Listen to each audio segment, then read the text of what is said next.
per hour.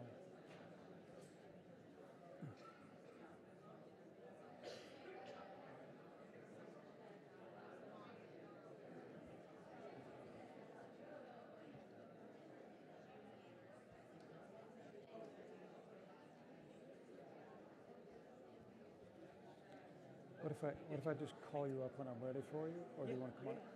Yeah.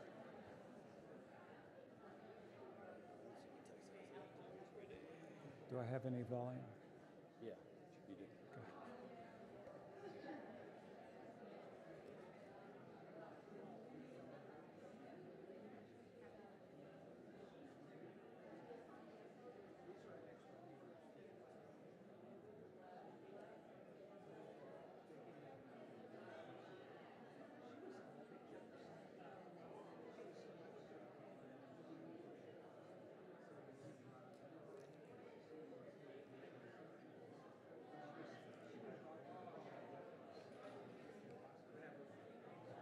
Okay, Jim, whenever you're ready.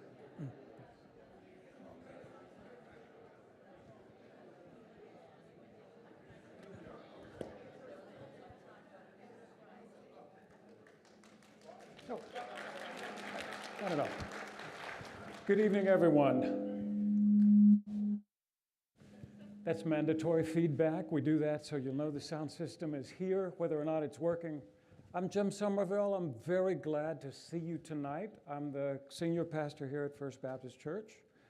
And we've been doing a citywide book read for 8 years. How about that? It's amazing. I want to give you just a little background and introduction before our speaker comes up. But we started in 2018. Before that, the year before that, I went to Louisville, Kentucky for something called the Angela Project. And it was being sponsored by the National Baptist Convention, the Progressive National Baptist Convention, and the Cooperative Baptist Fellowship. A lot of Baptists, some of them black, some of them white, getting together to talk about something that had happened 400 years earlier when the first enslaved African stepped on the shores of this country in the state of Virginia. And they said maybe her name was Angela. So they called it the Angela Project. And it was a 3-year project designed to educate, inform, promote a kind of unity and working together that would make a difference around issues of race in this country. So I went to the one in Louisville, Kentucky, and I got all fired up. Do you know how that can happen? Got all fired up. I came back to First Baptist Church, and the very next Sunday, my sermon had the topic of racism in it. I don't know how that happened. And then the next Sunday, it had the topic of racism in it. And some people in my church said, that's probably enough for now. And yet the next Sunday, the topic of racism showed up in my preaching. And then there were some people who were really ready for me to be moving on to something else. But I couldn't stop thinking or talking about what I had learned. It was so important. One of the things I found out there is that a group called Empower West in Louisville was sponsoring a citywide book read in that city every year. So I called my friend Chris Sanders. We went to college together. He was there. He was in the center of all that. And I asked him what book they were planning to read in 2018. And he said it's going to be The Color of Law by Richard Rothstein. And I said, well, if it's good enough for Louisville, it's good enough for Richmond, we'll read it here. My friend David Bailey and I worked together to co-sponsor this citywide book read. Got a lot of coverage in the Richmond Times-Dispatch, and a lot of people read the book and joined us for that first session. Richard Rothstein zoomed in from wherever he was, and we were able to sit in this room and participate in that discussion. The next year we read Just Mercy by Brian Stevenson, a story of justice and redemption. The next year we read White Fragility by Robin DiAngelo, Why It's So Hard for White People to Talk About Racism. Thought that would be a good one for us to read, and it was. The next year we read Caste by Isabel Wilkerson. And I want to say that was the first time we really had to deal with some heavy, heavy topics. The next year, The Color of Compromise by Jamar Tisby. And Jamar was here in this room, and it was an electrifying experience for those of us who were here and the many who tuned in to the webcast. The next year, we read Black Fortunes in 2023 by Shomari Wills, the story of the first 6 African Americans who escaped slavery and became millionaires. Anybody remember this book? David Bailey's suggestion, like, if we're going to talk about Black history, let's talk about all of it. Let's talk about some people who really did well in spite of the odds. Last year, David and I each picked a book, and so we read The Fire Next Time by James Baldwin and Between the World and Me by Ta-Nehisi Coates, both very brief and powerful books. So this year, somebody had the nerve to suggest that we read a book called White Too Long by Robert P. Jones. And there were people who advised me against that one, saying the title itself is provocative. Who's going to read a book called White Too Long? I said, well, it's Robbie Jones' autobiography. He's been white too long, and he's going to come and talk to us about that. I think he is going to talk to us about that. But I've been getting to know Robbie. I heard him speak last fall when he was in Richmond for an event with E Pluribus Unum. And I had a table set up for E Pluribus Unum. They weren't able to join us tonight, but they are helping to sponsor this event this evening. Good for them. Also have friends over here from Come Together, Virginia. I'm just getting to know them, but what I heard was, if you're interested in this kind of work, if you're ready to lean into it, then come to our table after the event tonight and learn more. Look at those hands raising over there. Excellent. And then we've got our friends from Book People, the bookstore here in Richmond, who have copies of Robbie Jones' books, maybe not the last 2 books, but this one, and his most recent book, which is on the New York Times bestseller list. You can buy a copy there, and Robbie is going to be signing books just after the event tonight. That's exciting. So all of that is happening right here at First Baptist Church. This is the location. I can't take all the credit for this event, don't want to take all the credit. David Bailey and I have been working together for years. I really have enjoyed his friendship and partnership. Not able to be with us tonight. So yeah, for a while it's going to be 2 white guys sitting up here on the platform talking about a book called White Too Long, and we'll see what comes out of it. I think some good things are going to come out of the discussion tonight. If you don't mind, I'd like to begin with prayer and then invite Robbie to come up and help us get started. Gracious God, you love all the people of the world. You look at each one and see the face of one of your children. We're grateful for that, and we pray for the ability to see your image in every other person, to see the value, the worth of each one.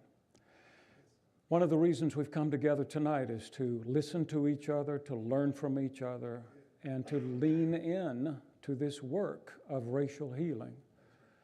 We need your help with that. So we thank you for your presence in this room and for the presence of every beloved child of yours in this room. Be with us, we pray. Amen. All righty, Robbie, come up.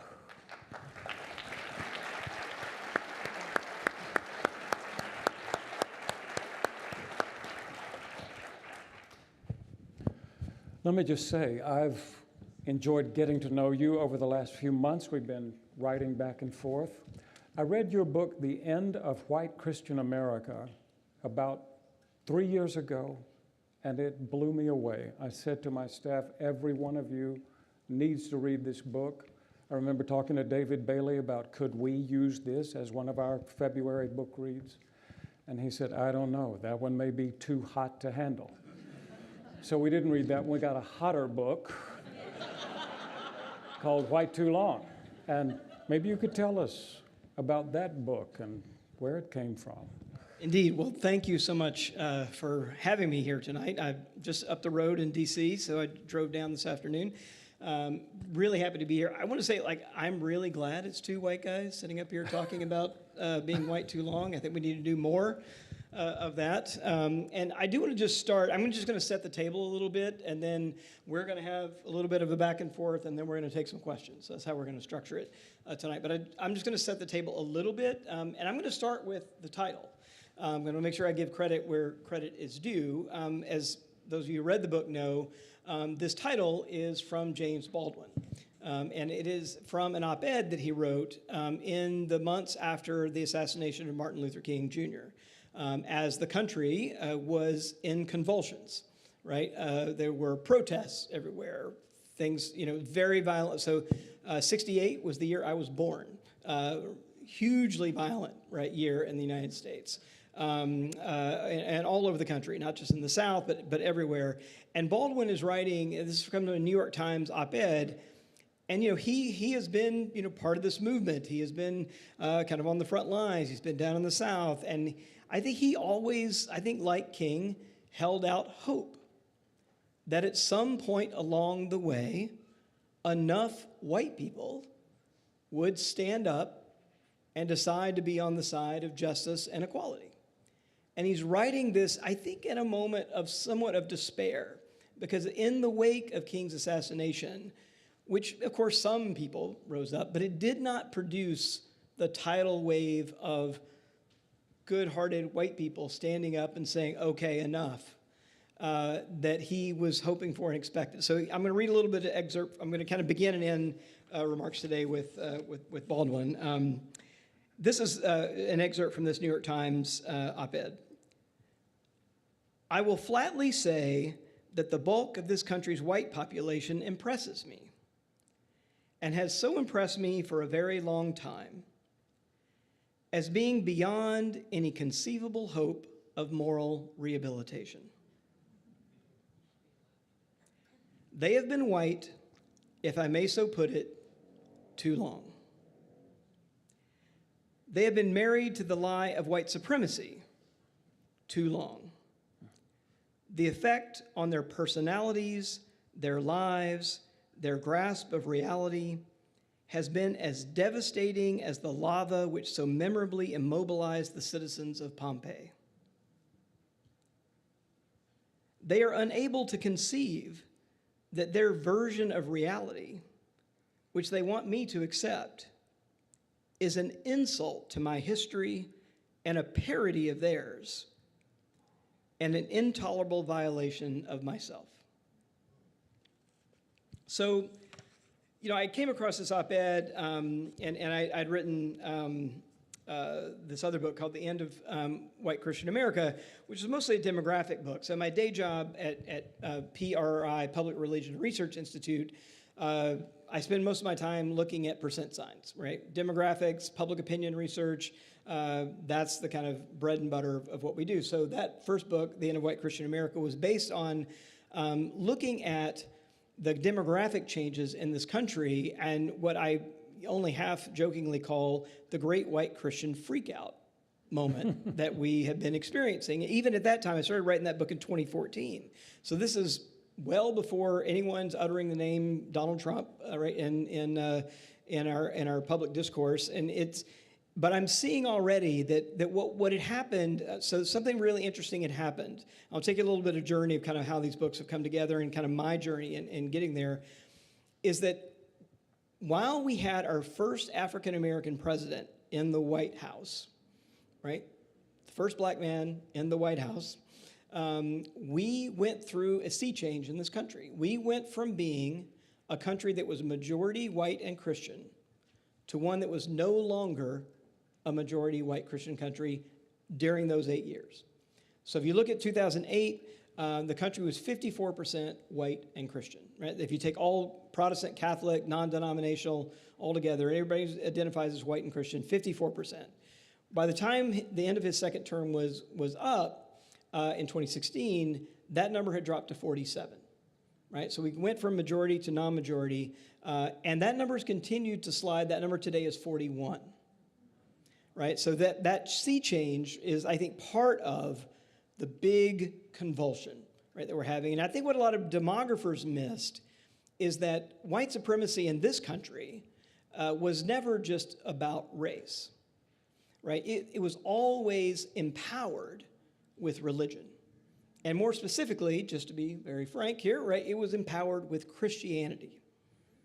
So if you go back and you read, for example, you know, the KKK kind of membership requirements, or if you pay attention to who they were against, I think our knee-jerk reaction is to think, oh, you know, the KKK, they are an anti-black terrorist organization. And of course, they were that. But who else were they against? Catholics and Jews. Now, wait a minute. Like, how does all that make sense, right? So what strings together being anti-black, anti-Catholic, and anti-Jewish? Oh, it's being pro-white, Anglo-Saxon, Protestant Christian. That's what holds all that together, right? So it's always been this ethno-religious identity and this claim of a kind of hierarchical system with white men at the top of that pyramid, right? And everybody else finding their way down into some hierarchical preordained slot that, according to that theology, God put them in, right? And that was the world. That was the social world being defended. So I was trying to make sense of these convulsions that we were experiencing in American culture. But then I realized, okay, so that's my work as a sociologist. But this is also like my family story. So I can, you know, stay detached and I can put some percent signs and do some charts and that kind of thing. But I also, if I'm going to be honest, I'm going to have to figure out how I fit into this story. So this book, White Too Long, is really my attempt to do that. And to really take my own family story and put it into that narrative, right? So we see the results. If I go back into my own family story, so those of you who've read it, you know, but just a quick, you know, overview, and I'll just do it through two objects. When I was doing the research for the book, I had already in my possession my family's, like an old family Bible from my mother's side of the family.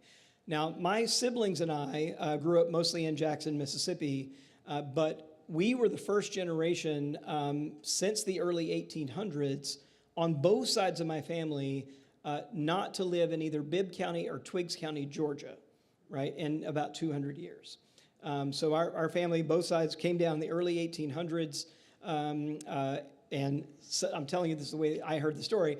My family came down from Virginia, right, Albemarle County, Virginia, settled down in and around Macon, Georgia, Bibb County, Twiggs County, where they were homesteaders. Now, once I started looking into all this, right, so I have this Bible is printed in 1815. It's the Bible that they actually carried from Virginia down to Georgia. And in between the Old and New Testaments, it's sitting in my study right now, is the genealogical record of about 4 generations of my mother's side of the family. Births, deaths, marriages. Some of you probably have an old family Bible like that, in that kind of brown oxidized ink, you know, and kind of old script there. And this is something that actually got handed to me when I went to seminary, right? It was kind of a gift from my mother down to me. And so it is, in fact, the oldest and most cherished object on my mother's side of the family, bar none. There's nothing else that old, nothing else has been taken care of and handed down generation to generation. And then as I was doing research, though, I uncovered another document from the same family. So that Bible is inscribed to my 6th great-grandfather. His name was Pleasant Moon. And it's like, to my friend Pleasant Moon, and it's dated 1825. The Bible's printed 1815. It's given to him in 1825. But I find he's named after actually an uncle who's named Pleasant Moon. And I found the uncle's estate settlement that was actually in the same year the Bible was printed, 1815. And at the top of that thing, it says, "The goods and chattels of Pleasant Moon, deceased, 1815. And as I look down the thing, you've probably, those of you who've done any research, you've seen these, right? It lists literally everything in the house. It's an accounting for tax purposes. So it like 1 feather bed, 1 table, 6 chairs, 1 bay mare, and out beside each is a dollar amount. And as I'm reading down, there are 4 human beings on this list, right? Sarah at $400. Bird, a boy, at $150, right? And then it just goes on back to like 4 head of sheep and, some farming implements and all that. And this was not really part of the story. Like I vaguely knew, we were in Georgia and we were on the side of the Confederacy, but we were not the Gone with the Wind kind of super wealthy people, right? We were basically subsistence farmers. We had a 200-acre farm. And in fact, if you added up all the money, right, that amount of money for their entire estate only added up, you translate to today's dollars, it only added up to about $50,000. All their earthly goods added up to about $50,000. But 73% of their assets were tied up in the ownership of 4 human beings. Right? So that's how even this subsistence farm was made to quote unquote work economically. And there was something about sitting there I printed that, it was all digital through Ancestry.com. I printed it out and I sat it on my desk and I put the family Bible beside it. And I remember just sitting there, right, looking at these 2 objects and they're from the same family, same period of time, and just realizing, and then about the same time I'm reading Baldwin.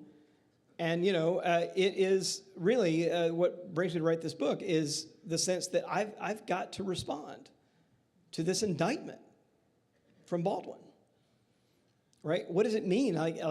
This indictment of saying, like, beyond any conceivable hope of moral rehabilitation. Like, that's how deep he saw the problem. And so really, it really is my attempt to kind of work through using the tools at my disposal and kind of take readers on a journey to like my own family and looking at research and not just how it was back then, but how it is today. And just a couple things I'll mention real quickly and then we'll open it up. But along the way, I came to some really challenging conclusions and using today's data, not just way back then, but today's data, a couple of them that still I remember when I wrote these words after analyzing a bunch of contemporary public opinion data, and just needing to push away from the desk and just had to go for a walk because it was just too much. But I came to the conclusion that even looking at today's public opinion data, what I was trying to figure out is if you take your average white person in America and you add Christian identity, what does that do to their attitudes about race? And so using kind of modern statistics, you can actually isolate these things. And what I found is that essentially, if you take your average white person in America today and you add Christian identity, they become more racist, not less, using a whole range of measures. And in fact, at the end of the day, I set out to control for everything I could think to control for. I controlled for Republican identity. I controlled for social conservatism. I controlled for gender. I controlled for region of the country, urban versus rural, all those things. Even holding all that stuff steady, the findings held. Right? So it's not about any of those other things. It's actually about Christian identity. And I just came to the conclusion, and I put it 2 ways. I said, look, here's...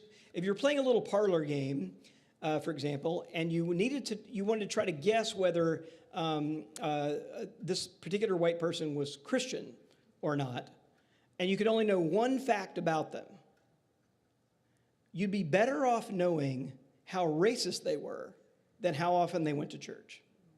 That would give you a higher probability of being right in your guess about whether this person identified as Christian or not. And then the other one, if you kind of flip the analysis around, what the data shows is that, flip it around the other way, and you say, look, if you were recruiting for a white supremacist cause on a Sunday morning, you would have greater odds of success hanging out in your average white church parking lot than approaching whites who are sitting out services at the local coffee shop. Like, that's what the data shows. And I just remember, just pushing away, having to go for a walk, and just that was it for the day. Once I kind of looked at the numbers there.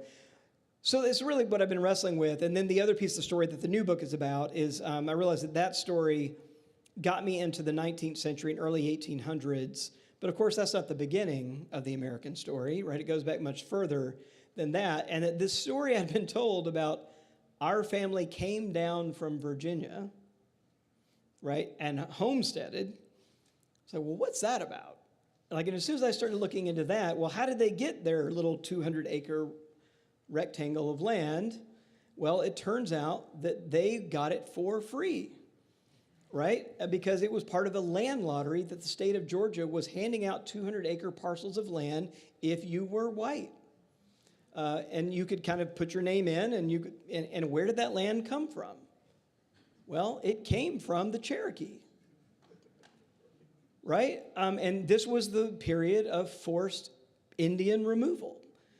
So the Trail of Tears, right? The reason why you have so many, why the Cherokee and the Choctaw are in Oklahoma today, right, is not because that's where they're from, right? It's because Oklahoma was a refugee resettlement zone for all of the southeastern tribes that got pushed forcibly out by the federal government through breaking of all kinds of treaties, and then giving the land out to white folks that put their names in the lottery. So trying to tell that story honestly, right, is I think what a lot of my work has been about. So the new book is kind of rolling in the indigenous history, right, to this story and making sure we tell it all at once. And there, the main thing I say is like, look, so many, at least even liberal, I know we got a lot of probably progressive white people in the room tonight. But if I go back and look at 20th century, what we see is a lot of even well-meaning kind of progressive white people would often talk about, how do we solve the Negro problem, right? Or how do we solve the Indian problem? Like, these are actual terms, right, used in the debates, right? And not by racists, right? Or people who thought of themselves as racist, but by the progressive end of white. So, but the more I've read the history, the more that I've kind of tried to wrestle with it, if we take all of this upstream, it's one story. And at the headwaters of that story is a white problem. And trying to wrap my head around that, I think, is really what I've been, spending a lot of my time doing. I'm going to do one more reading, and then we'll turn it out. This is actually from the newer book. But what I tried to do in one passage in the new book is to, you've heard this phrase, like, say the quiet part out loud, right? So there's a lot of signaling sometimes and some euphemisms that get used. But I tried to just think, like, okay, if I just try to channel the assertions of white supremacy, and I try to kind of say it as plainly as I can say it, what does that actually sound like, right, if I don't fudge the story at all? So I'm going to read that, and then we'll wrap up. So here's what I think this sounds like today. We would like to hold these truths to be self-evident, that we bear no responsibility for the actions of our ancestors, nor for the effects of their actions on the present. That hard work and individual merit are the key to understanding both the path to the present and the possibilities of the future. The haves and the have-nots of today receive what they deserve based on the virtues of their individual past actions. It follows that no one, particularly hardworking white Christian people, should be made to feel uncomfortable because of what we now have. If anyone asserts otherwise, we are the ones being discriminated against. This land is our land, from California to the New York Islands. We deserve to keep everything we've worked so hard to take. We have deeds and safe deposit boxes with our names on them, the veracity of which are guaranteed by a notary seal and a state we created for this purpose. As for the vast amount of wealth locked away in individual trusts and institutional endowments, we have histories that document our industriousness and our cunning, along with quarterly and annual statements that testify to our now long-held legal ownership. Furthermore, what we have done with the ultimate authority. Jesus is one of us. Just in case there was any doubt, we made a likeness of Jesus in our image, the most widely distributed portrait in human history. We insist, both for ourselves and for others, on an inevitable present, one in which what was leads to what is, and what is will always be. It is not that we're against history. We know the importance of a good origin story. History done rightly explains how we got here, with our fences transforming land into property, our ledgers turning labor and crops into capital, and our hands holding the receipts. The history of America, founded in 1776, not 1619, is a Genesis story justifying the divinely ordained now, not a sloppy mess of narratives with multiple beginnings and contingent outcomes. Those who looked like us owned the publishing companies who hired our writers to tell us the story of how we became America. Those executives also had the right connections to sell those packaged narratives to our public school boards, who handed books and lesson plans to our teachers, who in turn faithfully taught these stories to our children. And the circle remained unbroken, by and by, Lord, by and by. We know that slavery was a blemish on the country's record, and that this was mostly the cause of the Civil War. Still, there were good and noble people fighting on both sides. Even though slavery wasn't as brutal as Hollywood depicts it, we're glad that sinful practice has ended and that the whole unfortunate episode is behind us now. What we didn't get right after the Civil War was finally rectified by the good Reverend Dr. Martin Luther King Jr., whose eloquent words we now read in our churches and whose birthday we celebrate alongside Robert E. Lee's, which my home state of Mississippi still does. On the occasions when we think about it, we feel bad about what happened to the Indians. But we privately share Laura Ingalls Wilder's sentiments about the land in the early days of the country. Quote, "There were no people there. Only Indians lived there." End quote. In any case, we weren't personally a part of all that. And it was, after all, our missionaries who brought the Indians with their primitive and savage ways out of the darkness and into the light of Christian salvation. It was our government and our churches that coaxed those lost children out of the woods and into boarding schools, saving their souls and disciplining their bodies for more industrious pursuits like farming and factory work.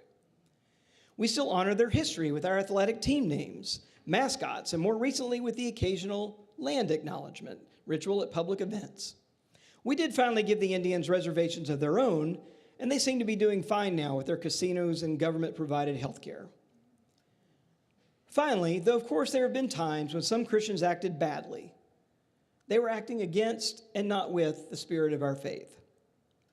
This is the history we want our tax dollars to teach public school children, and of course many of our children are already getting this history in private Christian academies. We want our children to know that America is good, just like us.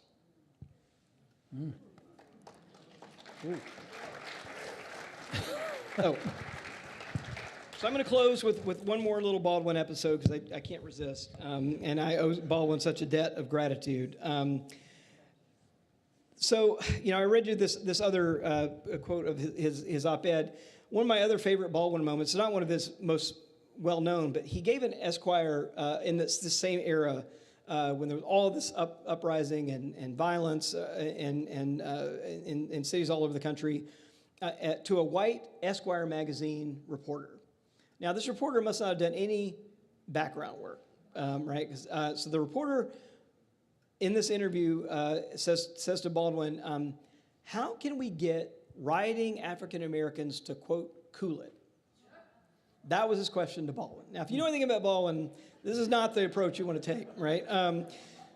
But Baldwin, I'm always amazed at his, just composure in these moments, right? He takes a breath, he looks back at this white reporter, and he says this: all that can save you now is your confrontation with your own history, which is not your past, but your present.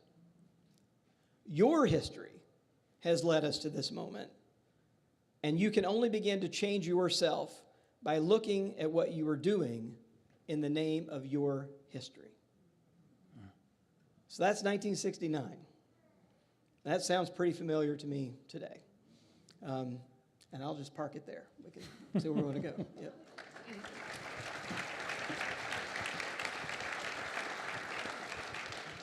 Well, don't stop yet. It feels like you're just getting warmed up. I do want to ask some questions about, the goal of all of this, because I've been reading these books over the last 8 years, and I've learned a great deal. And that's part of what we have to do, right? I sometimes talk to black people who say, I am worn out with my white friends who want me to explain everything to them.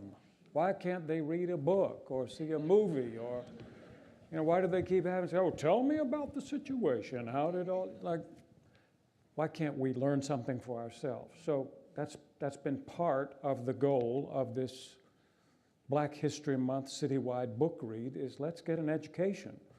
And yes, black people and white people together, let's see if we can figure out how we got to where we are. But I feel like that's half of it. How did we get here? And then, of course, the other half is, where do we go from here?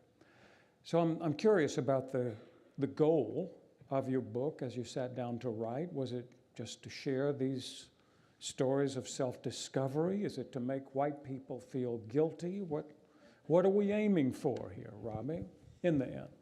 Well, I think as a writer, really, for this book in particular, my first audience is myself in this book. I mean, this is the book I wrote to try to get some clarity. And some clarity from, I was angry, right?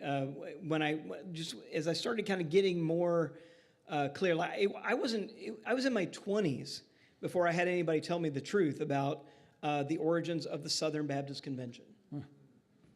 Right, and as I grew up in that church, I was that kid. I was at church 5 days a week growing up. I was in the youth group. I was there every Sunday, and I was in Jackson, Mississippi. I experienced in third grade, finally, the Jackson Public Schools, for example, finally getting desegregated. That happened in 1976 in Jackson, Mississippi, right? 22 years after Brown v. Board of Education. What did my white church have to tell us about that event? Absolutely nothing. Nothing, right? And the reason was because they'd have to explain themselves. They'd have to explain why there was an AME church that was all black and our Southern, Baptist church was all white to us. And that, of course, would have been pretty implicating for us. And so, as I realized, I've been lied to. I've been lied to by my Sunday school teachers. I've been lied to by my pastors. I've been lied to by my civics teachers, and it really pissed me off. And so part of it was well, I'll be damned if I'm not going to get to the bottom of this, kind of attitude on my part. And that was part of it. And so the tools I had, I'm trained as a PhD in religion, had some historical, sociological tools at my disposal. So I thought, okay, I got some skills I can put to work here. So that was really part of it. But I think the other thing for me, why is this so personal? Why is it important for me? Is that I think the thing that most white people, including me, have missed is that I think we often approach these kind of conversations or topics about racial justice as an altruistic project. Like, we're doing this for black people, or we're doing this for indigenous people, or we're doing it for Latino people. But what we forget, right, is that we've done a lot of damage that has impacted those communities. That's absolutely right, that we ought to be thinking about how to be accountable to. But the other thing we missed, and this is the thing that I think has pushed me more than anything, is, my God, the damage we've done to ourselves. Right? The distortions. Think about this. What do you have to do to the teachings of the person who says, blessed be the poor, to make it compatible with white supremacy? It boggles the mind, right, to think about the energy that it takes, right, to kind of create a version of Christianity. And that's the thing that's so we basically had this prior commitment to white supremacy. And then we have to sort of fashion a version of Christianity that can coexist with that commitment. And that defined the Christian church in America for most of its life. So how do we recover from that? So for me, I think it really is about recovery, integrity. If I'm going to use a theological word, it's salvation. Really, and I don't mean that metaphorically. I mean that seriously. Yeah. I want to pick up on that because I believe that at some point, even 400 years ago, there were white people who realized, what we are doing here is wrong. You know, owning another person, using another person, forcing another person to do our work. There's something about that that is fundamentally wrong. So what do you do when you're doing something that you know is wrong, but you really don't want to stop? Or you can't afford to stop? What do? You justify that behavior, right? You figure out why it's okay for one human being to own another human being. And there have been some theological gymnastics and biblical exposition that defies logic. When people say, what's going on here really is the curse of Ham, right? That's what's happened. These people are the descendants of Ham, and Ham was one of the sons of Noah who peeked into the tent and saw his father without his clothes on, and that was a bad thing to do, and so he was cursed, and this is the curse that's gone down through generations, and that's why it's okay for us to abuse these people in our time. Wrong, but preached from pulpits, right? What we're seeing here is the logical outcome of the curse of Ham. That's a theological justification or self-justification. And then this other, which is kind of pseudo-scientific, biological, that black people are not really people, right? So it's okay to do to them what you would do to your mule or your cow or your donkey because they're somewhere between white people and apes. And that's why we can justify this kind of behavior. But I want to say the spiritual toll of that kind of self-justification, when you know in your heart that what you're doing is wrong, it's devastating. And so when that goes on for centuries, when there are people who are pretending like this is all justified, we're okay here, nothing to see, let's move on, it's devastating. Spiritually, not only to the person, but to the society in which that kind of thing happens. So, I mean, this is what we're seeing, I think, is just generations of people trying to justify actions that they know in their heart are wrong. Yeah, it's making me think of one of the heartbreaking accounts is actually in the appendix of Frederick Douglass's first autobiography, which, by the way, is published in 1845. That's the same year the Southern Baptist Convention is founded, right, to justify Christianity and slavery. So Douglass published his first autobiography, and I had actually been assigned to read his first autobiography somewhere along the line in college. I was not assigned the appendix. The appendix is a wholesale indictment of Christianity in this country. And he writes, I write about the story of the church bell here at this church, right, in White Too Long, but he writes, and there's this line where he says, the church bell and the slave auctioneer's bell ring out together. We've had women and children sold to buy Bibles for the heathen in faraway lands, right, those kind of transactions. And he also goes on to say in the autobiography that that it was commonly known among him and other enslaved people that one of the worst things that could befall you, besides being a slave itself, was being enslaved to a Christian master, because they were known to be more cruel, because they had a divine mandate for what they were doing.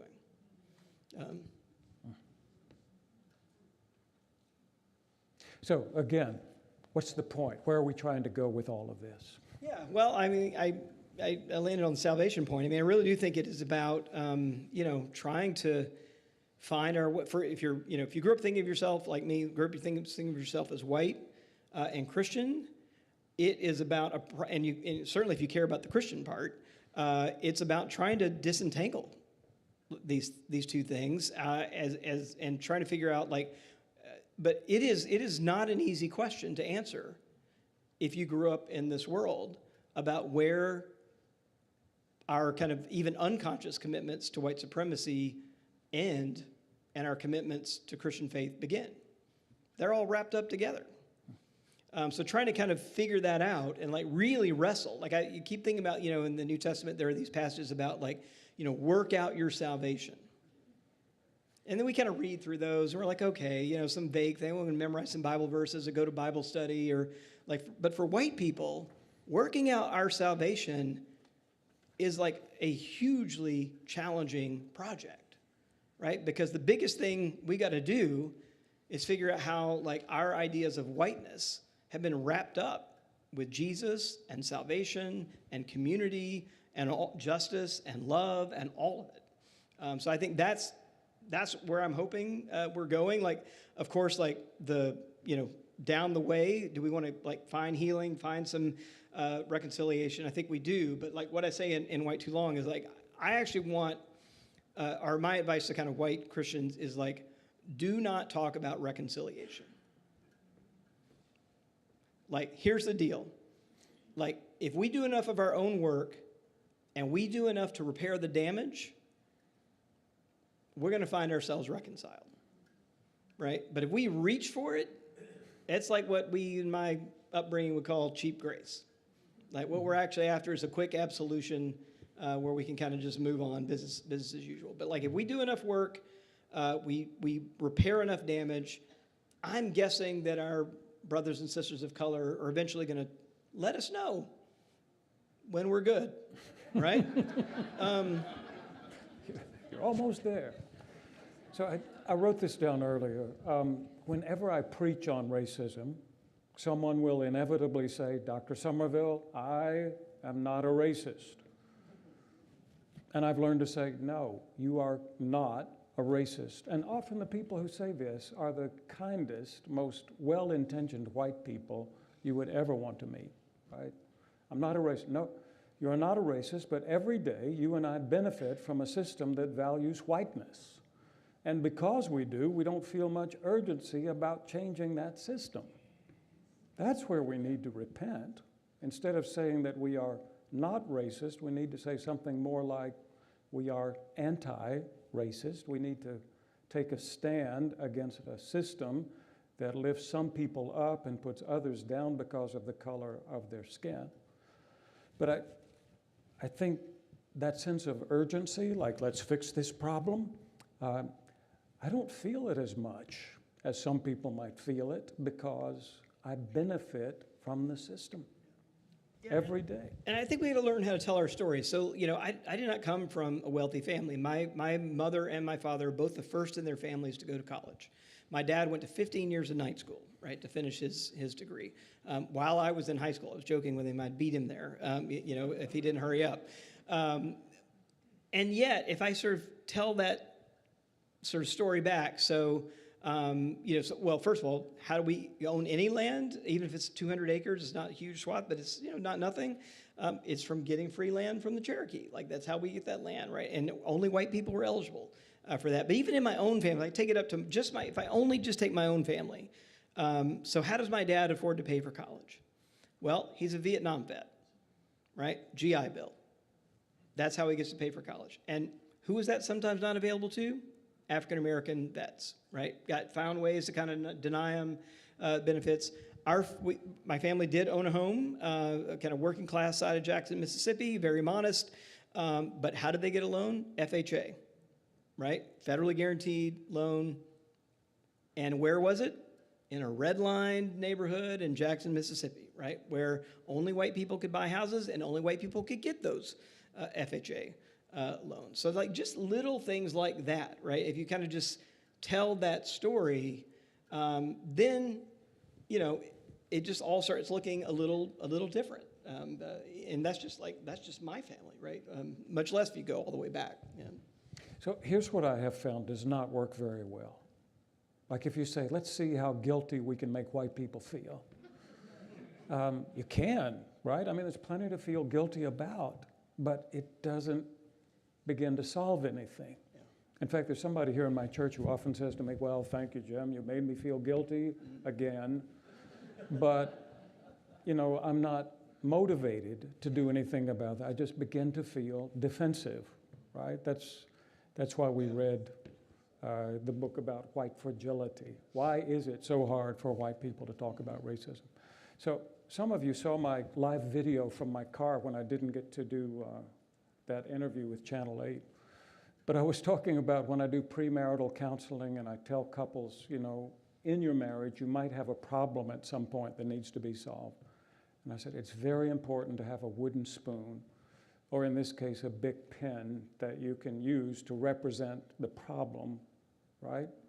I said, so that instead of pointing to each other and saying, you're the problem, no, you're the problem, you can say, this blankety blank pen is the problem. You put it down on the kitchen table, and then you start seeing if together the two of you can figure out some sort of solution to the problem.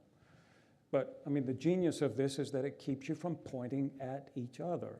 And I feel like often in these kinds of conversations, it's easy for one of us or both of us to begin to feel offended and defensive, and you're the problem, no, you're the problem. Whereas I believe that if we could sit down together and think about, all right, how do we get at this problem together? How do we begin to solve it? We could make some progress. And there are sections of your book where you talk about churches, at least, that are beginning to do that kind of work. Like, let's put the pen on the table. Let's stop pointing fingers at each other. Let's think about how we do make things better instead of worse. Can you talk a little bit about that? Like, what are you hopeful about? Yeah, hopeful. Could all use a little bit of that. So one of the things I did in the book is I went back to Macon, Georgia, where both my parents grew up. And there's a First Baptist Church of Macon, which is actually the parent congregation to my parents' church. They were East Macon Baptist Church, which was like a startup congregation of First Baptist. So it turns out in Macon, Georgia, there are two First Baptist churches in Macon, Georgia. Yeah. Everybody knows where this is going, right? So one is almost entirely white and one is almost entirely black, right? And what's interesting is that there used to be only one. They used to be one church in 1820. But what did it look like? It looked like white people bringing enslaved people to church with them. And they were on the rolls, like both white and black were on the rolls as members of the church, right? And then as the pressures of the Civil War and all, they realized, oh, maybe this is not so comfortable anymore for us to be, in the same congregation. So the African-American congregation first got they got the old building. The white people built a new building. And of course, they were under the supervision, right, of a white pastor for a while. And then after the war, they finally got their full independence. And then for 150 years, they ignored each other, right? And they were like literally around the corner from each other. You could throw a golf ball from one parking lot to the other. I mean, that's how, and there was like a park, they were opposite corners of park here. And then finally, they get two pastors that said, like, what are we doing, right? We've got this shared history. And they basically decided, like, okay, we're not going to like try to merge the churches or anything, but we should be in community together. How do we do this? And they just started doing little things. Like, so they started an Easter egg roll in the park, kind of neutral territory, right, for the kids. And so they would do Easter egg roll. Then they started having like some meals together, and they decide which way to go. Their church, other church, kind of potluck style. But it was notable to me. They started with those with food and kids, right, and just kind of these easier things. They didn't start by pulpit swaps or choir swaps or that kind of thing. It was more like, let's just kind of get to know each other. And it's actually, they spent 7 years doing this, right? And then when some harder things hit, they actually had enough relationships where they could kind of be in community together. And there was a lot of learning that went on. So I tell some stories, I won't go into them now, but some stories about, in particular, where being in that relationship, in particular, changed the way that the predominantly white congregation saw the world, right? Because there were, again, so many things they just could assume that they had to kind of, oh, okay, yeah, that we get it now. But it's a really beautiful story of, and not perfect. I mean, they had people storming out and leaving, and all that stuff. It wasn't easy, but they kind of stuck with it over like years and years and years, and kind of built some community between those two churches. They ended up actually going on a joint trip to Montgomery, Alabama, to the EGI museum down in Montgomery. not an easy thing to do, right? For a group of white people and a group of black people to go and then had a debriefing at the end of it. One poignant moment I remember, though, that I thought, like, this seems real. I was interviewing a woman, an older white woman, and she told the story about how when they came back and had this debriefing, she was so uncomfortable, right? And just didn't know how to feel. And she kind of like said that out loud they were kind of paired up, doing kind of one-on-one conversation. She was paired up with an African-American woman. And she said, the story was, she said, I just so uncomfortable, I don't know how to feel. And the African-American woman just put her hand on her shoulder and said, well, of course you are. And just like left it there, right?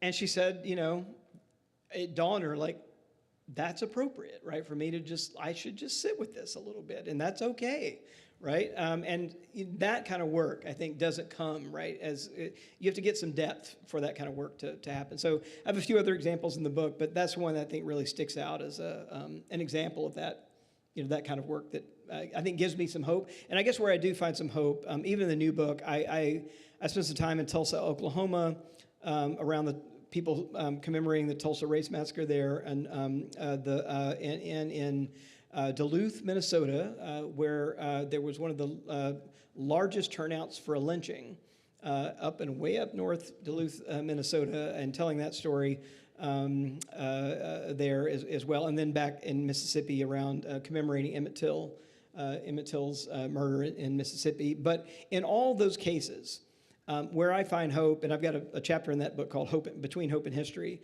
that where I find hope is people like this in local places, and we've got like these other groups over here, like that's what matters. People committing to being in the work for the long haul with people in their own communities. Like that's where I see hope and the kind of bulwark against the, bigger forces blowing against us. So good for us. Yeah. Right. Yeah, really. I'm going to take some questions from the group. Let me get a microphone, and you come up with a good question, and I'll see if I can get to you.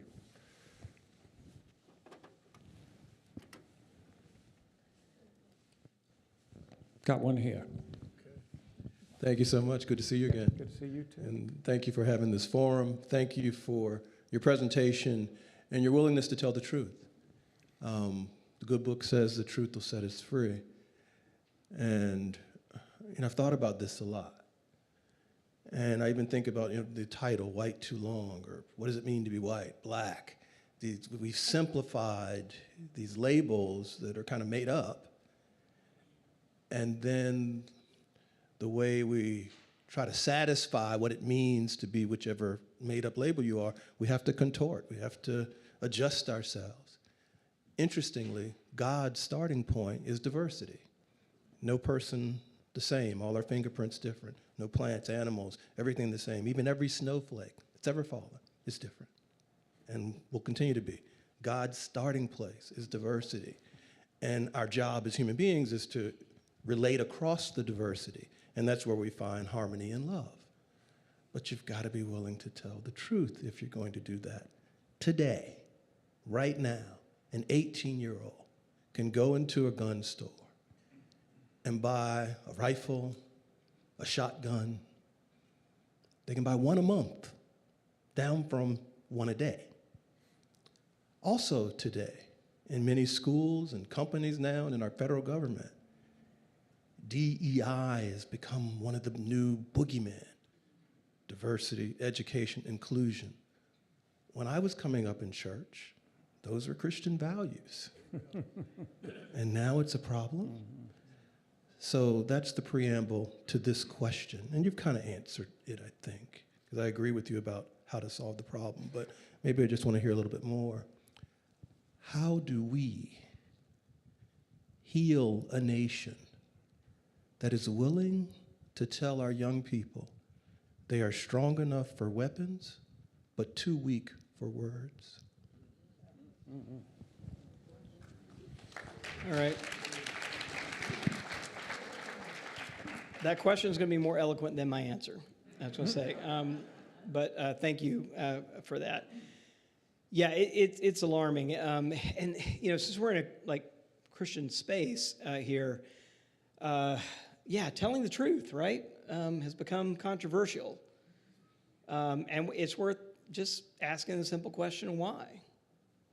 So what happened? And I should just say, we should all prepare ourselves, because next year is the 250th anniversary of the signing of the Declaration of Independence. And here in Virginia, right, Jefferson, right, that's going to be a big deal, but it's going to be a big deal all over the country. And it is going to be the biggest opportunity to lie about who we are we have ever seen. And we're going to have to all be prepared for that, right? And we're going to also have to be places of saying, no, here's the truth about who we are. And we can't get to who we want to be without telling the truth about who we are and how we got here. There's just no possible way that's the case. And so I am like bracing myself, right? It's sad, right, to think that when I hear the word patriotic, I have this like visceral negative reaction. Not because I don't love my country, right? But because I know what it's being marshaled to do, that word, right? And I think we're going to figure out how do we, if we love our country, if we love our faith, we're going to have to be truth tellers. Here's the thing, though, I was actually very happy that this did not get canceled, like tonight, in the current moment we're in. And we're going to have to find spaces, right, to have these conversations, to sort of say, nope, here's the truth. We're going to tell the truth. And for our kids who may get, in schools where they start pulling curriculum and pulling library books, we're going to have to find alternative spaces for those curriculum and books. I'm just going to suggest mildly here, or gently, that churches are a great place for that. Church libraries, right? For that curriculum to show up when it's being kind of yanked out of other spaces. So I think we're just all have to be creative and find ways to kind of be diligent about pushing back, but there's just no way we're going to get anywhere near where we're going, without telling the truth. And one more thing, I can't resist here. The other word that I think is, again, in Christian spaces that I still am flabbergasted by is woke. Because here's the thing.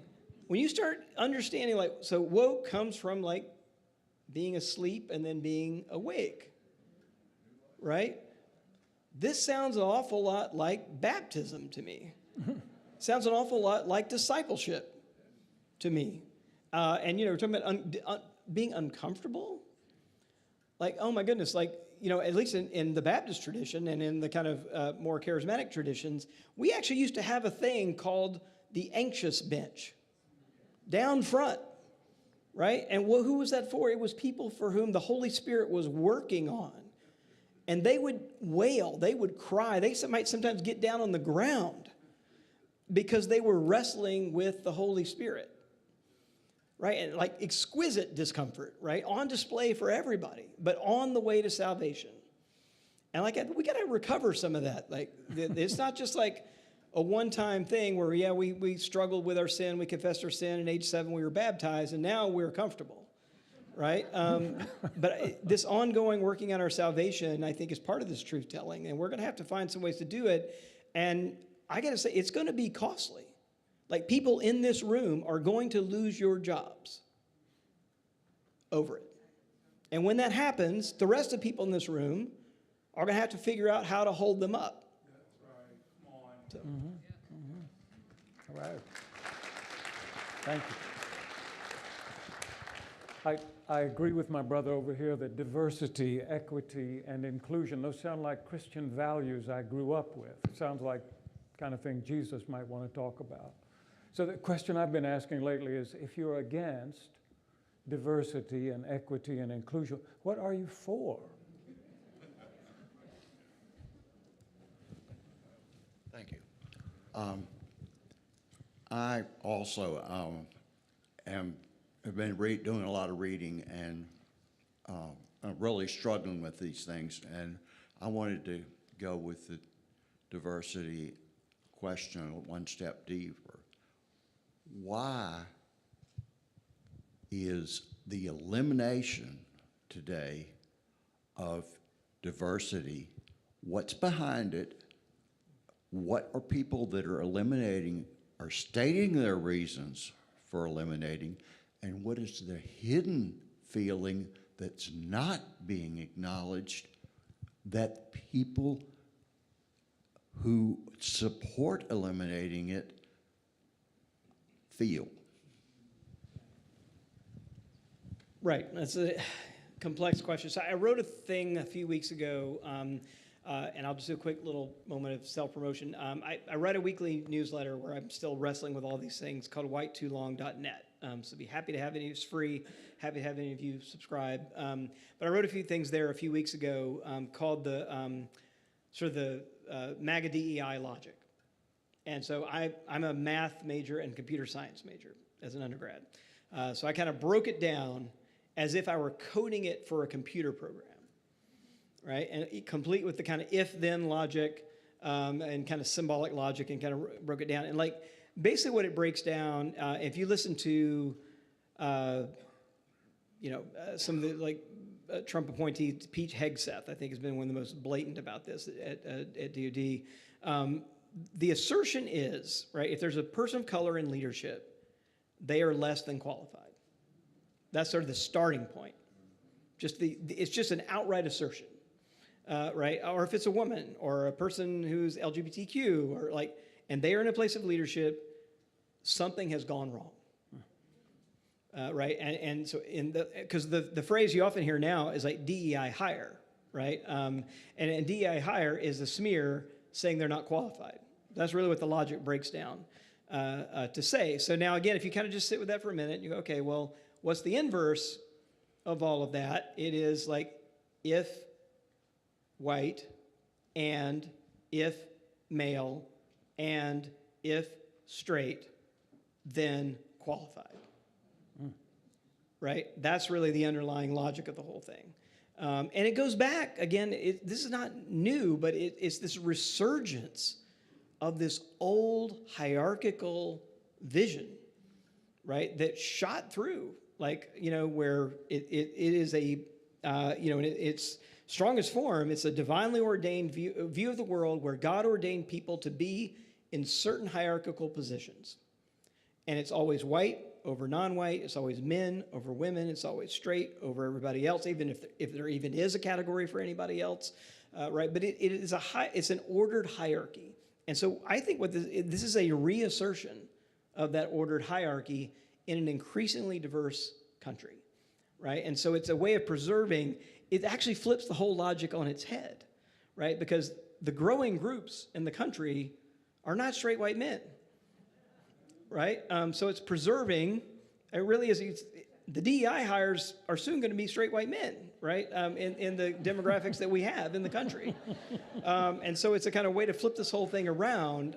But it's an assertion of white supremacy, male superiority, and the kind of normativity of being straight. Like that's really what it is at the end of the day.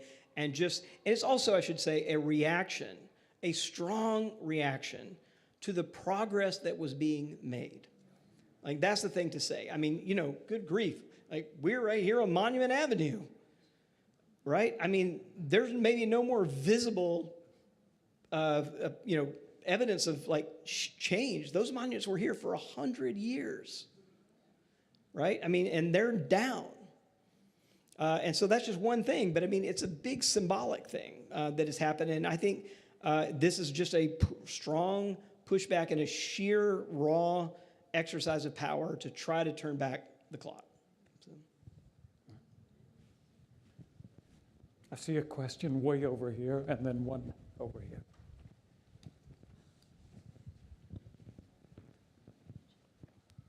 Thank you so much for your comments just now and for the gentleman's question, because this leads exactly into something that my heart has been pounding upon ever since you read the excerpt, I think, from your new book. So here's my question, and then I want to provide some context. My question is, when you read that excerpt, there was a lot of laughter in the group, and because maybe to many of us it sounded absurd what you were saying, I found it terrifying for the reasons you just elaborated upon. Because of this new power that is guiding our country.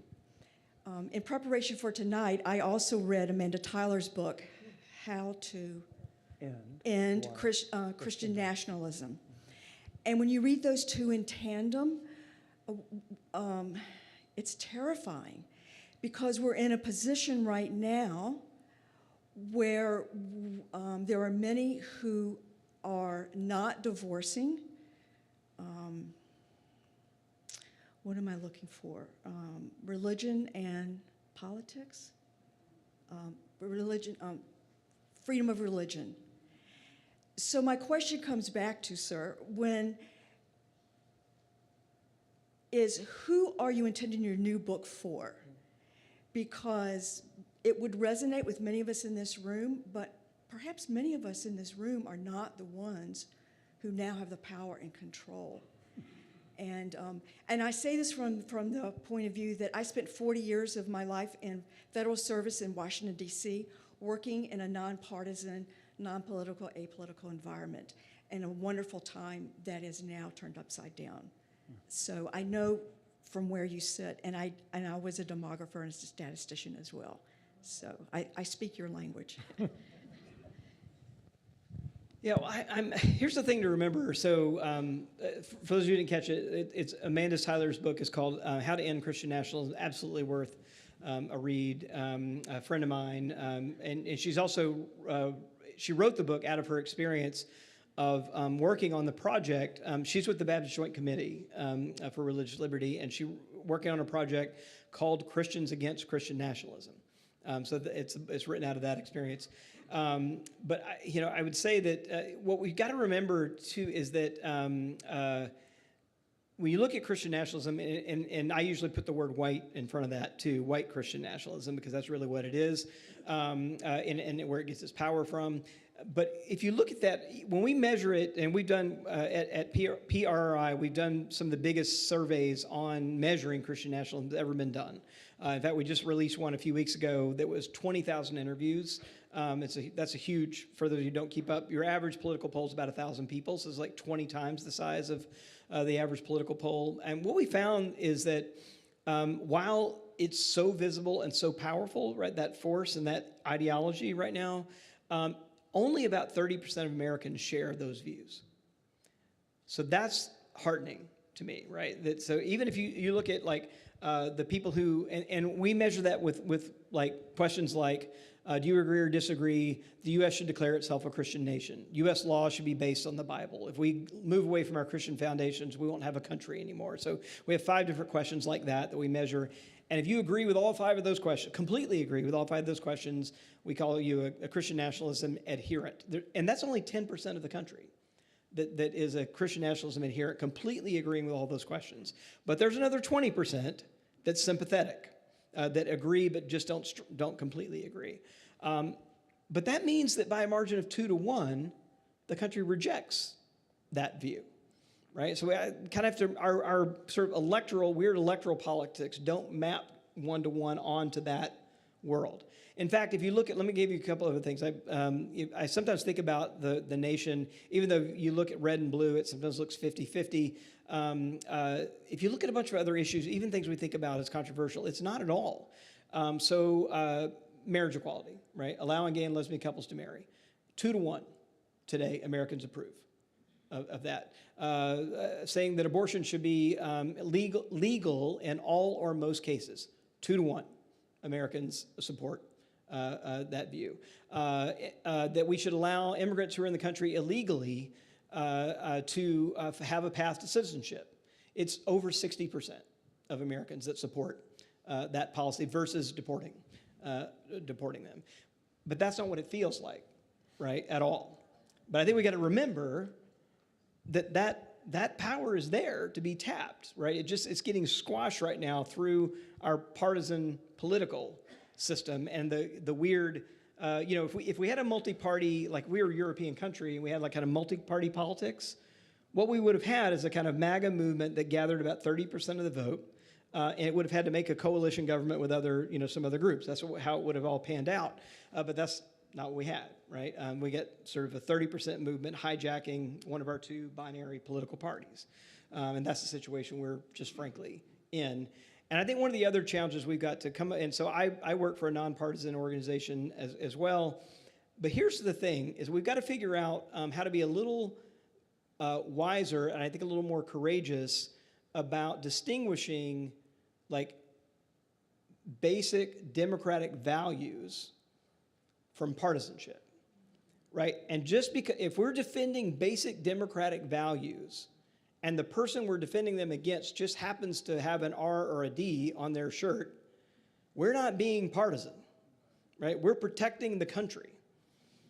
And so it's their positionality, right, that turns it into a partisan thing. But if we're defending freedom of speech, religious liberty, diversity, equity, inclusion, pluralism in the country, all the things that our Constitution guarantees, and that puts some partisan person on the opposite side, that's not us being partisan. And so I'm trying to kind of, I think, be wise about that as we go as well. It's a good point. Yeah. Somebody had a question here, hand up, yes. What we're doing tonight is unusual in the culture. And that is that we're together.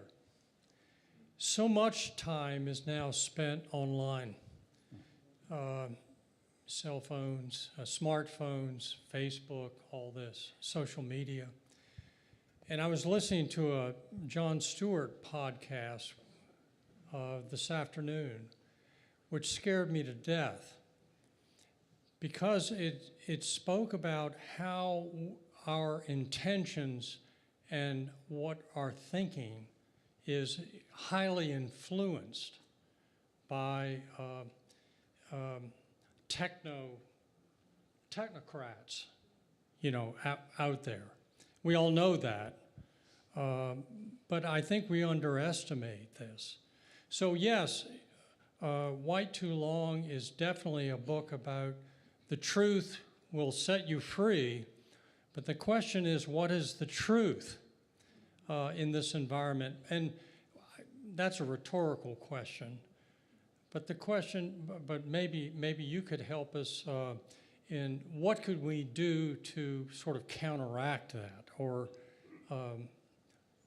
lay the truth on what's actually being fed to us in this virtual world that we're in. And particularly AI is coming in. It's a huge factor out there right now. And it will affect not only jobs, but also thinking. So I'll leave it at that. Yeah, well, disinformation, misinformation is stunning. And I say, I'll just say something straight out. The last State of the Union address we heard was full of lies.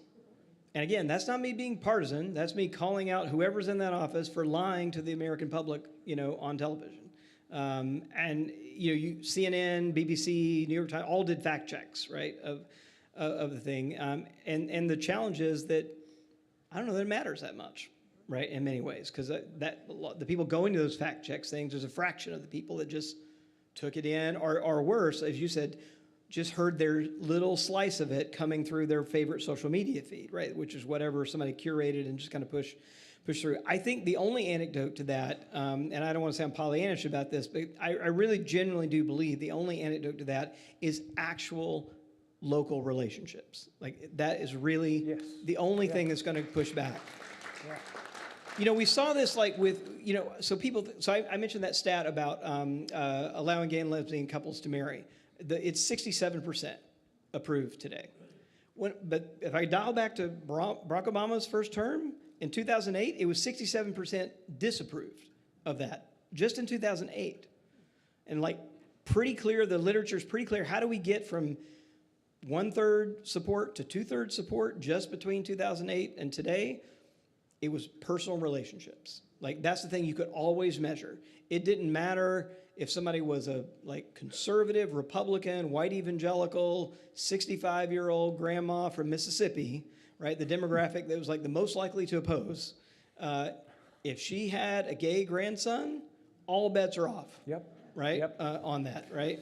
Yes. And that's what we begin to see. But it really is that power. I think the same thing is true for immigration, where we see actually the harshest views of immigrants are not the border counties. It's the Midwest. It's white people in the Midwest who have the harshest views of immigrants from Mexico. And it's because they're not all that in contact with people. People who would like rub shoulders with them all the time, there's always that human factor, I think, that sort of shifts it. So I think we've got to work really hard because there's going to be this huge wind blowing from the national level down, right? And we're going to have to work really hard to kind of build something strong enough to kind of withstand that at the local level. Yeah, Robbie, I think you just told the truth. Thank you, Jim, and I'm going to stand up for this one. Thank you so much, Robert, for everything you said. And before we get too much bogged down into numbers and politics and what someone else needs to do, I just want to say that the change that we all want to see is already in this room. We're talking about evolutionary change, a cultural change, something that starts with the people and then it works up to the people that we hire and support and pay to make the rules and the laws in this country. I appreciate what you said about local support, and this is going to sound like a commercial because I guess that it is. Coming Together Virginia, this is exactly what we do. 15 years ago, I met a white woman who was a direct descendant of Robert E. Lee. We kind of got along, but we really didn't. But we worked on that relationship, and it's grown into an organization that's 2,200 strong in Richmond, Virginia, and around the country. This takes work. And the four things I want to leave everybody with in this room is that, yes, the first thing you need to know is truth-telling in history. So I applaud you again, sir. Thank you so much. The second thing is, as an African-American, don't walk up to the first black person you see and want forgiveness, because that ain't gonna happen. Okay?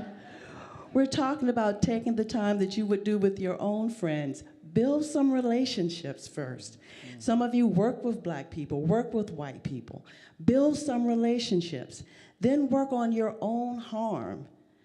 I have found in this work, I thought I was going to be doing more to help black people. I spend most of my time talking to white people about their historical family trauma. That's the truth of it. You look at my pretty black face and you think this is a bunch of black people getting together. 74% of Coming Together Virginia is European people that looks just like you. So the work is being done here, but build some relationships wherever you can. And then the next thing that you want to do is take an action. And it doesn't have to be a huge action. It could be helping a child of a different race to learn how to read a book, or to just walking across the room and opening a door for somebody that door has been slammed in their face before. We need to empower each other for the change that we need to see. And we are making the bold move of bringing churches together in this city to do this work.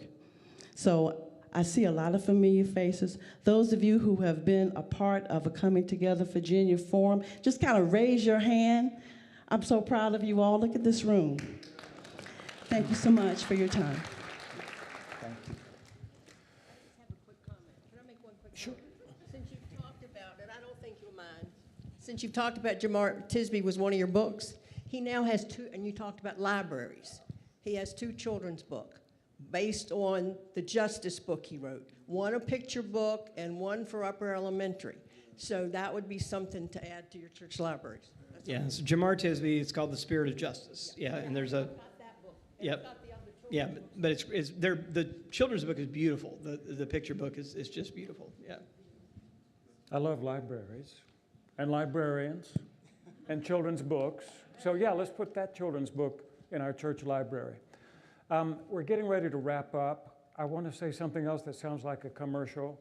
You can find whitetolong.net on your internet, and you can hear from Robbie Jones every week. He's got lots of things to say. He also mentioned Christians against Christian nationalism, and you can go to that website, you can sign that statement and just say, I'm one of the people who's against it, all right? I liked it so much I did it twice. I don't know if they counted me both times. Somebody here had a...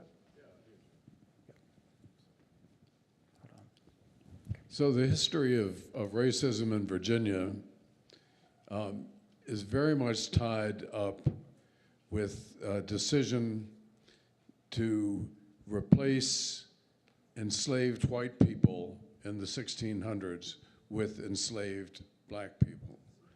And the definitions that separate white Christian slaves, defined as white Christian slaves, from Negroes, white Christian servants from Negro slaves, happens in 1705.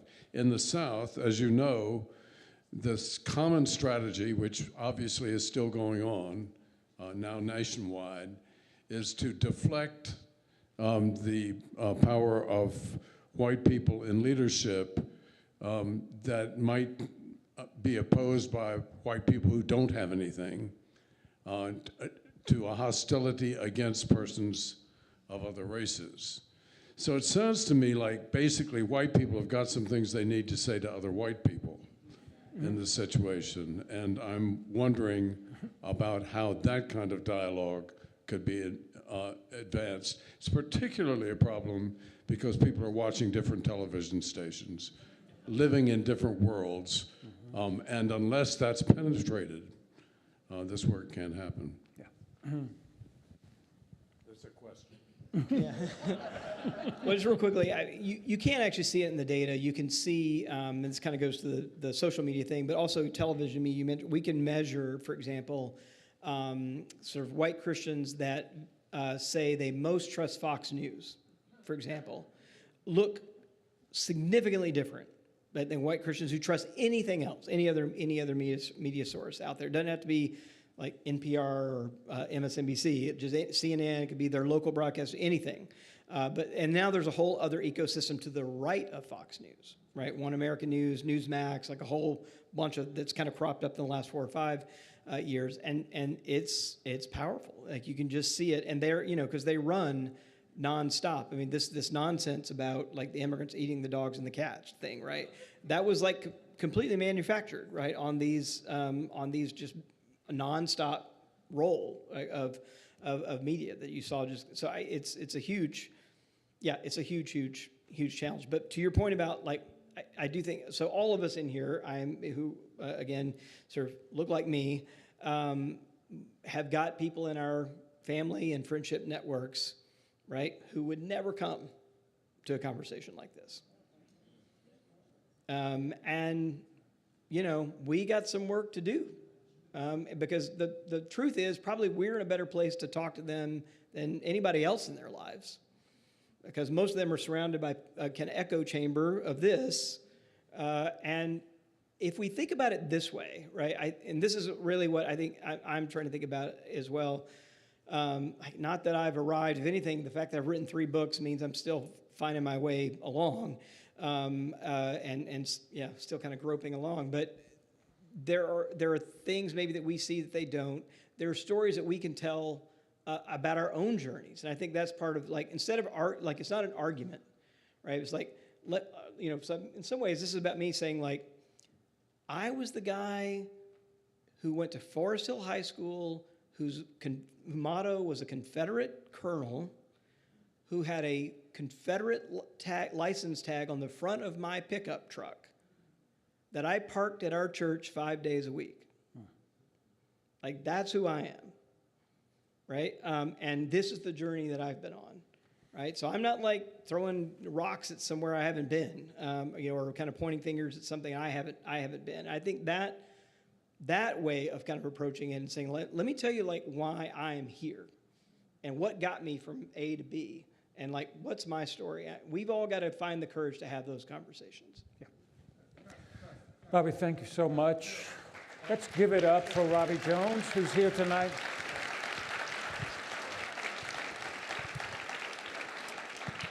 I want to say the thing that gives me hope is this room full of people. Like we can host an event. Yes? Question on that. Reverend Don? You see this room.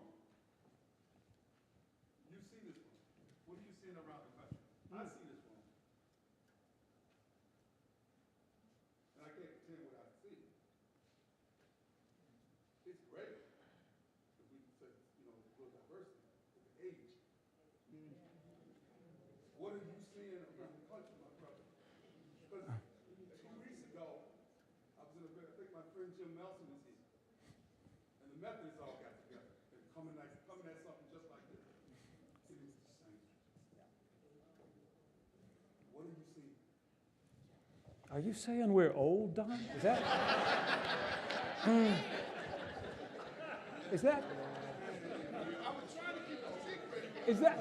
Is that what you're saying? Do you want to respond to that, Sure, Rob? real quickly. I know we're getting at time here, but yeah, you're right. I mean, a lot of the spaces, there's a lot of gray hair. A lot of spaces that I'm in. And, the challenge of that is that this is part of the journey. So, the end of White Christian America, I'm tracking these demographics. And, we released a study last month updating the average age of white Christians in the country is 57. Right, or the median age. That's the median age, right? It's younger for African American Christians, but it's 57 for white Christians in the country. And it's still the case if you look at affiliation rates. So we're at 27% of the country claims no religious affiliation, right? That doesn't mean they're not going to church. It means that they won't even claim a label, right? And so 27%, and among young people, it's nearly 40. So among Americans under the age of 30, the rate of people claim no, they won't even say, like when we say, so what is your religion? Are you Christian? Are you Jewish? Are you, Muslim, Buddhist, whatever? Like they will say nothing. I am nothing. And it's nearly 40%. And part of that with this generation is its indictment of how particularly white churches have handled issues like race. Stuff like this, may not have pulled in the 20-year-olds tonight, but, it's part of the journey to be in a place that they feel is worth spending their time on, right? And they're doing work other places. But I think that's a real challenge for the conversation inside Christian spaces. Right. I mean, our children are at a different place than a lot of us are. And their children will be at a different place than a lot of them are. They may be less religious going forward, right? They may also be less racist going forward. We've got all kinds of work to do. That's the good news. I'm glad you came tonight. I'm trying to wrap things up because we're past 8:30. But I do want to thank Robbie Jones for being here this evening.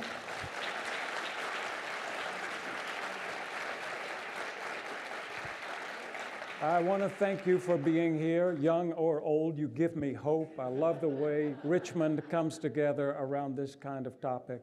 Glad that Come Together Virginia is here tonight, that the booksellers are here from Book People, and Robbie's going to sit over there at that table and sign some books after this event. Before you do, I want to say this.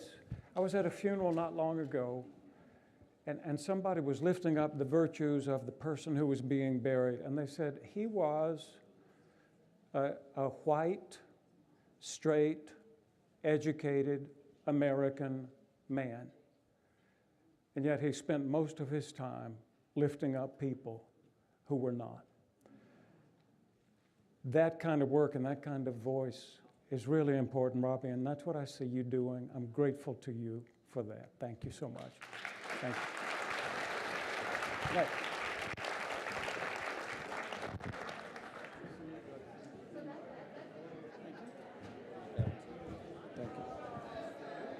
Thank you so much. Thanks for being here. Last time I was here, I was on the